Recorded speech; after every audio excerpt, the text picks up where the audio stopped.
I pressed my forehead against the cold kitchen window and watched the empty driveway. My hands trembled as I clutched the phone I couldn't bring myself to use. Sarah would be home in less than an hour, exhausted from another 12-hour shift at the hospital, and I had to tell her everything to her face. The weight of what I'd been carrying pressed down on my chest like concrete. 2 years, 730 days of applications, rejections, and watching my wife work herself into the ground while I spiraled. The house was silent except for the hum of the refrigerator, a sound that had become my constant companion during these endless days of unemployment. I walked to the dining room table where my laptop sat open, the email from this morning still glowing on the screen. The message had arrived at 6 a.m., jarring me awake with its urgent tone. Last-minute opening for final interview today at 2 p.m. Can you make it? I'd thought they'd rejected me weeks ago. Radio silence for 23 days after my third-round interview. I'd already moved them to the mental reject pile, just another company in a sea of 500 applications that went nowhere. But I'd gone. Of course I'd gone. I'd showered, put on the same navy suit I'd worn to every interview for the past 24 months, the one that hung a little looser now because stress had a way of stealing appetite. I'd driven 40 minutes to their office building, hands white-knuckled on the steering wheel, telling myself not to hope. The interview had lasted 3 hours. 3 exhausting, grueling hours of technical questions, behavioral assessments, and meeting after meeting with different department heads. My engineering knowledge, dormant for so long, had somehow surfaced when I needed it. The words had flowed. The answers had come. I'd felt like myself again, like the person I used to be before the layoff in 2023 shattered everything. I heard a car door slam outside, and my heart lurched. Too early. Sarah wasn't supposed to be home yet. I rushed to the window and saw our neighbor's sedan pulling away. False alarm. My legs felt weak. I sank into one of the dining room chairs, the same chairs we'd bought when we first moved into this house 17 years ago. Back when I had a steady paycheck, benefits, a retirement plan. Back when I was someone. The restructuring, they'd called it. 15 years of loyalty, late nights, weekend projects, and it had ended with a generic severance package and a handshake from an HR representative I'd never met before. They told me my experience would make me valuable anywhere. They were wrong. The months after the severance ran out had been the worst. Watching Sarah pick up extra shifts, seeing the lines deepen around her eyes, hearing her try to sound optimistic when I knew she was terrified. We'd burned through our savings by month 6. By month 8, I'd cashed out part of my 401k, taking the penalty hit because we had no choice. The mortgage didn't care about my bruised ego. I'd started driving for Uber at night, partly for money, but mostly to escape the suffocating feeling of uselessness. Those dark hours behind the wheel, listening to strangers' drunken conversations, had become a kind of purgatory. Sarah never said anything, but I knew it killed her to see me like that. My phone buzzed. A text from my mother. "Any news on the job front, honey?" I stared at the message, my thumb hovering over the keyboard. Not yet, I thought. Sarah first. She'd earned that right. She'd proofread every single cover letter, talked me down from the edge more times than I could count, held me when I broke down after particularly brutal rejections. The ghosting incident from early 2024 still haunted me. That dream position, the one that felt perfect, the final interview that went so well I'd already imagined my first day. Then nothing. Weeks of silence. When I finally got up the courage to follow up, they informed me they'd gone in a different direction. No explanation, no feedback, just gone. That's when something inside me had cracked. The confidence I'd carried for 15 years at my old company evaporated. Every application after that felt like shouting into a void. Every first-round video call that didn't lead to a second round felt like confirmation that I was washed up at 42. I looked at the clock. 45 minutes until Sarah's shift ended. 30 minutes of driving. 15 minutes to decompress in the driveway like she always did, sitting in her car with the radio on, trying to leave the hospital behind before coming inside. I got up and started pacing. The living room, the kitchen, the hallway, back to the dining room. My footsteps echoed on the hardwood floors. I'd mopped them yesterday, just to do something productive. Anything to feel less like a failure. The The house was too clean. That was the problem. When you had nothing but time, you ran out of projects. The gutters were clear, the garage was organized, every closet had been Marie Kondo'd within an inch of its life. Sarah used to joke that unemployment had turned me into a housewife, but the jokes had stopped months ago when the reality stopped being funny. I pulled up the email again, reading it for the 15th time since I'd gotten home. We're pleased to offer you the position of senior mechanical engineer. The salary was listed below, more than I'd made at my old job. Benefits started immediately. Signing bonus included. My vision blurred. I'd read these words 2 hours ago in the parking lot after they'd walked me out, after the handshakes and congratulations, after I'd somehow made it to my car before the emotions hit. I'd sat there for 20 minutes, just breathing, unable to process that it was real. The front door's lock clicked. My heart stopped. I looked at the clock again. She was early, 30 minutes early. Sarah pushed through the door, her scrubs rumpled, her hair pulled back in a messy ponytail, the exhaustion carved into every line of her face. She dropped her bag by the door and looked at me, and something in my expression must have registered because she froze. What happened? Her voice was tight, controlled, bracing for bad news. I couldn't speak. My throat had closed up. 2 years of words, of disappointments, of apologies, caught somewhere between my chest and my mouth. Just tell me. She moved closer, her nurse instincts kicking in, probably checking me for signs of medical distress. Are you okay? Is someone hurt? I shook my head, managed to get out one word. No. Then what? She was next to me now, her hand on my arm, and I could smell the hospital on her clothes, that antiseptic scent that had become the smell of sacrifice. You're scaring me. I picked up my phone, pulled up the email, and handed it to her without a word. I watched her face as she read, watched her eyes scan the first line, then stop, watched them go back to the beginning like she'd misread something, watched her mouth open slightly, then close. Watched her read the entire thing, then read it again. She looked up at me. Is this real? Yes. The company from 3 weeks ago? The one you thought ghosted you? Yes. Her eyes went back to the phone, specifically to the salary line. I saw her do the math, saw the exact moment she calculated what this meant for us, for the mortgage, for her shifts, for everything. When? The word came out barely above a whisper. The interview was today. They called me in last minute this morning. I just got home an hour ago. She was still staring at the phone like it might disappear. You didn't call me. I couldn't. Not for this. You deserve to hear it in person.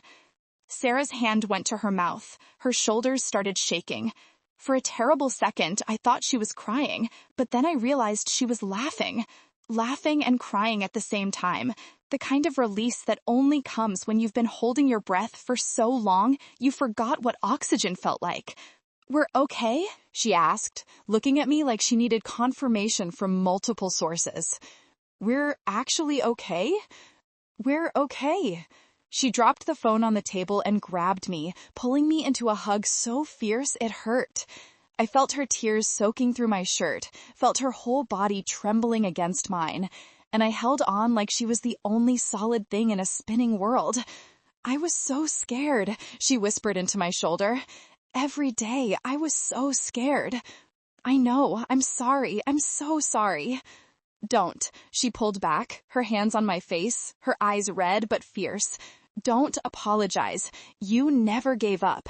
700 days and you never gave up. You never gave up on me. Of course not. You're my person. She kissed me, tasting like salt and relief. When do you start? 2 weeks.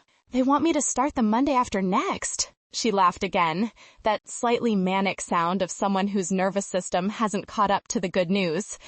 2 weeks! Oh my God! I can drop the extra shifts. I can actually sleep normal hours again. You can quit entirely if you want. Don't be ridiculous. I love my job. But she was smiling, really smiling for the first time in months. But I won't have to work myself into the ground anymore. We can actually breathe. The weight I'd been carrying, the concrete pressing on my chest, started to lift. Not all at once, but in pieces, fragments of pressure releasing with each breath. 2 years of rejection, of feeling worthless, of watching my wife carry the burden I should have been sharing, it wasn't gone, but it was transformed. It meant something now. It had an ending. "I need to sit down," Sarah said, and we both sank onto the couch, her head on my shoulder. "Tell me everything, every detail of the interview." So I did. I told her about the drive over, the nerves, the way the first interviewer had seemed skeptical, but warmed up when I answered a complex question about thermodynamics. I told her about the plant tour, how they'd shown me the facility, and I'd felt that old excitement stirring, the love of engineering I thought I'd lost. I told her about the final meeting with the director, how she'd asked me about the gap in my resume, and I'd been honest. Restructured out, long search, no luck until now. And she'd nodded like she understood, like it wasn't a black mark, but just a reality of the current job market. "They saw you," Sarah said when I finished. "Finally, someone saw you for who you actually are." 3 hours I was there. I thought it was a bad sign, that they were trying to find reasons to reject me. Or they were making absolutely sure because they wanted you. She squeezed my hand. "When do we tell everyone?" "I wanted to tell you first. You've been living this nightmare with me. You deserved to be first." She pulled out her phone. "Your mom texted me an hour ago asking if I'd heard anything. She's been worried." She texted me too. I didn't respond. "Call her. Call everyone. Share the good news." Sarah stood up, energy returning to her movements. "I'm going to take a shower, and then we're going out to dinner. A real dinner, not fast food, not cooking at home. We're celebrating." "Sarah, we should probably wait until I actually start. Make sure it's real." "It's real. The email is real. The offer is real. We're celebrating." She headed toward the stairs, then turned back. "I'm so proud of you. I know these 2 years have been hell, but you kept going. A lot of people would have given up." After she disappeared upstairs, I sat on the couch for a long moment, just processing. The silence of the house felt different now. Not oppressive, not suffocating, just quiet, peaceful. I called my mother first. She screamed so loud I had to hold the phone away from my ear. Then she cried. Then she screamed again. "I knew it would happen. I told you it would happen." My father got on the line. "Congratulations, son. I know it's been rough." "Thanks, Dad. It means a lot." "When do you start? What's the position?" I gave him the details, heard the relief in his voice. They'd been worried too, probably having conversations about us when we weren't around, wondering how long we could hold on, if we'd have to sell the house. Next was my best friend, Marcus. "Finally! Dude, I've been waiting for this call for months. When do we celebrate?" "Sarah wants to go out tonight." "Perfect. Text me the place. I'll meet you there." I called Sarah's parents, who reacted much like mine had. Joy, relief, a few tears from her mother. Her father, always the practical one, asked about the benefits package, nodded approvingly when I described it. The texts started flooding in after that. My mother had clearly started a phone tree. Cousins, old colleagues from my previous job, friends I hadn't heard from in months. Everyone coming out of the woodwork to offer congratulations. I heard the shower turn off upstairs, heard Sarah moving around in our bedroom, probably trying to find something to wear that didn't smell like the hospital. I went up to check on her. She was standing in front of the closet in her bathrobe, staring at her clothes with an expression of complete bewilderment. I don't remember the last time I got dressed up to go out. "You don't have to dress up. We can go casual." She pulled out a dress I'd bought her 3 years ago, something she'd worn maybe twice.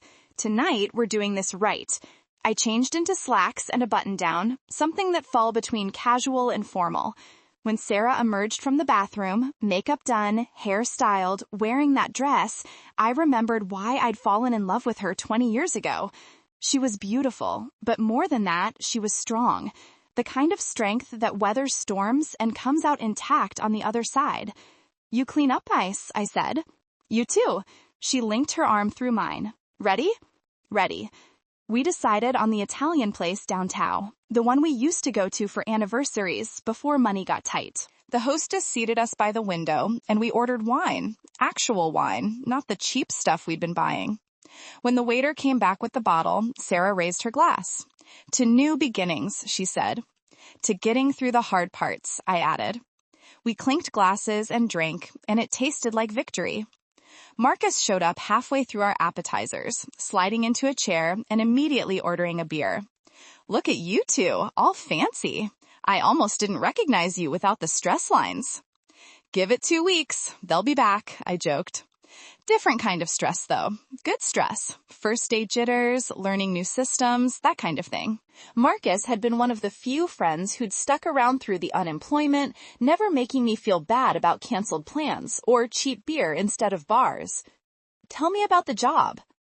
I launched into the description again, and this time it felt more real.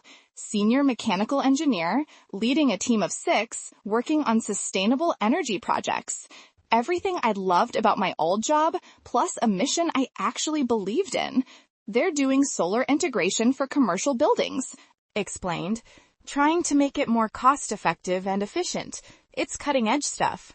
"And they wanted you specifically?" Marcus asked. The director said my experience with large-scale projects made me stand out. Apparently, the other candidates were younger, less seasoned. "See? Being old has its perks," Marcus grinned. "You've got the skills they need." Sarah ordered another appetizer, something we would have skipped a week ago. The waiter brought fresh bread, olive oil, more wine. We settled into the kind of relaxed conversation that had been impossible for months. No underlying tension, no unspoken worries about money or the future. Just dinner with people I loved, celebrating something good. My phone buzzed with a text from my former colleague at the old engineering firm. "Heard the news. Well-deserved, man. That company is lucky to have you." I showed Sarah. News travels fast. "Your mom probably called everyone we've ever met," she said, amused. "Probably." The entrees came. Perfectly cooked pasta, rich sauces, portions we couldn't possibly finish but would take home anyway. Sarah kept smiling, this bright, genuine smile I hadn't seen in so long. Every time I looked at her, I felt the reality of it sink in deeper. We were okay. Actually, genuinely okay. Marcus left after dinner, citing an early morning. Sarah and I walked out to the parking lot, her hand in mine, the night air cool and clean. Summer was giving way to fall, that perfect temperature where you didn't need a jacket, but could feel the change coming. "I don't want to go home yet," Sarah said. "Let's drive around." So we did. We drove through the city, past the hospital where she worked, past my old office building that I'd avoided for the past 2 years, past the places we used to frequent before everything fell apart. Everything looked different now, transformed by the knowledge that the struggle was ending. "What was the worst part?" Sarah asked as we stopped at a red light. "Of these 2 years, what was the absolute worst?" I thought about it. The rejections, the ghosting, the financial stress, all of it had been terrible. But the worst part was simpler than that. "Watching you leave for extra shifts," I said. "Knowing you were exhausted, knowing you were covering for me, and not being able to stop it. That powerlessness, that was the worst." She nodded slowly. "For me, it was watching you lose yourself. You stopped talking about engineering, stopped getting excited about anything. It was like the layoff took away the part of you that loved what you did. I thought it was gone for good, but it wasn't. Today, when you told me about the interview, I heard it in your voice. That excitement. It's back." The light turned green. I drove us home, taking the long way, neither of us ready for the night to end. When we finally pulled into the driveway, the house looked welcoming instead of suffocating. Same building, different meaning. Inside, Sarah kicked off her heels and collapsed on the couch. "My feet are killing me. I'm not used to real shoes anymore." I sat next to her, pulling her feet into my lap and rubbing them gently. She closed her eyes, leaning back. "This is nice," she murmured. "We should do this more often." "We will." "Promise me something," she said without opening her eyes. "Promise me we'll remember this feeling. When things get comfortable again, when we fall back into routine, remember what it felt like to almost lose everything." "I promise.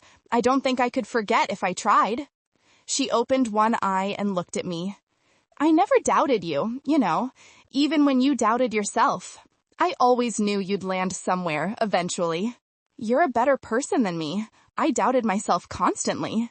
That's why you have me, to believe in you when you can't. We sat like that for a while, comfortable silence settling around us. The TV stayed off, the laptop stayed closed. Just the two of us, processing the end of a nightmare and the beginning of something better. Eventually, Sarah's phone buzzed. She glanced at it and laughed. "Your mom sent me a recipe for celebration cake. She wants to throw a party this weekend." Of course she does. Should we do it? Let everyone celebrate with us? If you're up for it. I'm up for anything right now. I feel like I could run a marathon. Please don't. You work enough as it is. She threw a pillow at me. You know what I mean. I just feel light, like something heavy finally lifted. I knew exactly what she meant. That concrete weight, the one that had been crushing my chest for 730 days, was gone. In its place was something I'd almost forgotten. Hope. Actual, tangible hope for the future. My phone rang. My father's number. "Sorry, I know it's late," he said when I answered. "I just wanted to tell you again how proud I am, and to say that if you need anything for the new job, help with clothes, whatever, let me know." "Thanks, Dad. I think I'm okay, but I appreciate it." "Your mother wants to know if you're coming to Sunday dinner this week. She's making your favorite." "We'll be there." After I hung up, Sarah raised an eyebrow. "Your favorite? What's the occasion, besides the obvious?" "She's just happy. They both are. I think they were more worried than they let on. Everyone was worried. We just all pretended we weren't." The next hour passed in a blur of phone calls, texts, and social media messages. Friends from college I hadn't spoken to in years came out to offer congratulations. Former colleagues shared stories about their own unemployment struggles, how they'd eventually landed somewhere new. The support was overwhelming. Around midnight, Sarah finally stood up and stretched. "I should sleep. I still have a shift tomorrow, unfortunately." "You sure you can't call in? Celebrate properly?" "I wish, but they're already short-staffed. After this job becomes real and you've actually started, I'll request time off. We can take a weekend somewhere." "Deal." We headed upstairs, the house settling around us. In our bedroom, Sarah changed into pajamas while I brushed my teeth. Normal domestic routine, but it felt different, lighter. The weight of uncertainty that had colored every action for 2 years had evaporated. In bed, Sarah curled against me, her head on my chest. "I love you," she said quietly. "I'm so glad we made it through." "I love you too. I couldn't have done it without you." "Yes, you could have, but I'm glad you didn't have to." She fell asleep quickly, exhausted from her shift and the emotional roller coaster of the evening. I stayed awake longer, staring at the ceiling, letting everything sink in. 2 years, 500 applications, countless rejections, the severance winning out, the savings disappearing, the 401k penalty, the Uber shifts, the desperate feeling of being invisible to every hiring manager in the country. And then, finally, one company that saw past the gap in my resume to the skills underneath. I thought about the director who'd interviewed me, how she'd asked about the employment gap without judgment, just curiosity, how she'd nodded when I explained, like it made sense, like I wasn't damaged goods. That moment, more than the offer itself, had felt like validation. My phone buzzed one last time, a text from Marcus. "Proud of you, man. You earned this." I typed back a quick thanks and set the phone on the nightstand. Tomorrow, I'd start planning. Figure out what I needed for the new job, review technical materials I hadn't looked at in years, prepare mentally for the transition from unemployment to employed. But tonight, I just wanted to feel this, the relief, the joy, the knowledge that we'd survived something that could have broken us. Sarah stirred in her sleep, mumbling something incomprehensible. I kissed the top of her head gently, careful not to wake her. She deserved rest. She'd earned it more than anyone. The house was quiet now. No more pacing, no more refreshing job boards at 3 a.m., no more anxiety spirals about the mortgage or the bills or the future. Just peace. I closed my eyes and let sleep take me, knowing that when I woke up, the nightmare would still be over. The email would still be real. The job would still be waiting. And Sarah would still be beside me, the person who'd never stopped believing, even when belief seemed foolish. We'd made it. After 730 days of hell, we'd finally made it to the other side. Let me know your thoughts in the comments below. Would you have told your partner right away? Or would you have waited like I did to share the news in person?